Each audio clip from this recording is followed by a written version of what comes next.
Di balik kulit cantik yang sesungguhnya, ada Diva Beauty Drink. Dengan kolagen aktif, elastin, dan vitamin E, mengembalikan cantik mudamu. 2 botol Diva sehari.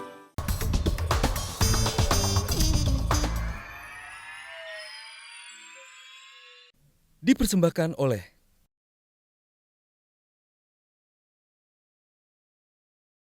Saya ingin bertanya soal program perumahan yang dimiliki oleh masing-masing kandidat.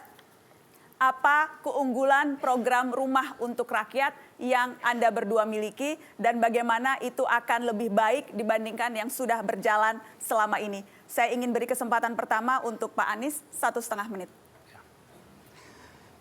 Di Jakarta ini salah satu masalah yang dimiliki oleh warga adalah rumah.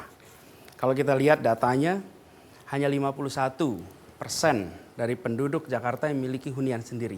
49% tidak. Dan dari 49% itu 40% adalah penduduk miskin. Karena itu harus ada solusi bagi yang 49% ini. Di samping itu juga adalah warga anak-anak milenial. Anak-anak baru, generasi baru. Ini jumlahnya 2,8 juta di Jakarta. Kira-kira 30% penduduk. Bagi mereka yang muda, baru selesai dari proses pembelajaran, masuk kerja di Jakarta. Bagi mereka yang kondisi prasejahtera, mereka perlu solusi untuk punya papan. Dan kita tahu sandang, pangan, papan adalah kebutuhan mendasar. Masa sandang mau sewa, papan sewa terus umur hidup? Tidaklah. Karena itu mereka harus bisa memiliki rumah. Nah, pemerintah melihat kenyataan ini harus turun tangan. Bukan diam, bukan malah menyediakan rumah sewa terus. Tapi berikan. Apa kendala utamanya? Kendala utamanya bagi warga bukan pada cicilannya, bukan pada suplai rumahnya, tetapi pada DP.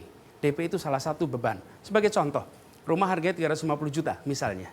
Dia harus membayar DP, sebutlah 52 juta. Itu bukan angka yang kecil. Dan di sini kemudian kami datang dengan solusi, memberikan DP 0 rupiah. Dengan program ini, maka warga bisa mendapatkan rumah, bisa memiliki rumah, kredit jangka panjang, dan Pemda menyelesaikan masalah mereka. Kita beri tepuk tangan untuk Pak Anies Rashid Baswedan. Waktu yang sama, Pak Basuki, 1,5 menit soal keunggulan program perumahan Anda. Ya, ini adalah realita. Jadi orang Jakarta itu nggak bisa beli rumah di Jakarta. Makanya kami khusus yang sudah berumah tangga, kita mau bangun di atas depo-depo kereta api, LRT, MRT, terminal, bus, itu semua ada apartemen ukuran 36. Apakah itu sewa? Nggak sewa sebetulnya. Pengertian sewa rusun itu salah. Orang kalau gaji 3 juta lebih, kalau dia memiliki apartemen pun biaya pemeliharaan lingkungannya nggak sanggup dia bayar.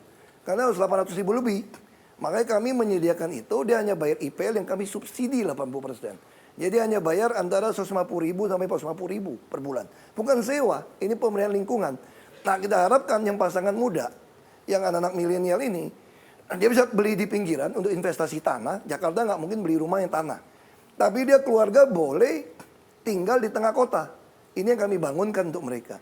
Istilah saya untuk kelas menengah, apartemen harga kos. Kalau kamu kredit 30 tahun, nggak sanggup. 30 tahun udah ambruk, nggak ada yang pelihara. Makanya kami lakukan apa? Bujangan tinggal dulu sama orang tua. Rumah orang tua jelek, kami bedah rumah. BPHTB gratis, 2 miliar ke bawah. PBB gratis. Supaya orang miskin ini tidak tersingkir keluar kota. Lagi kita lagi buat program sampai 2019, PBB rumah tinggal ke depan tuh nggak bayar, kecuali untuk buat usaha. Nah ini tunggu 2019, kita mesti ubah perda tata ruangnya dulu. Itu solusi kami. Baik, kita beri tepuk tangan untuk Pak Basuki Cahayapurnama. dipersembahkan oleh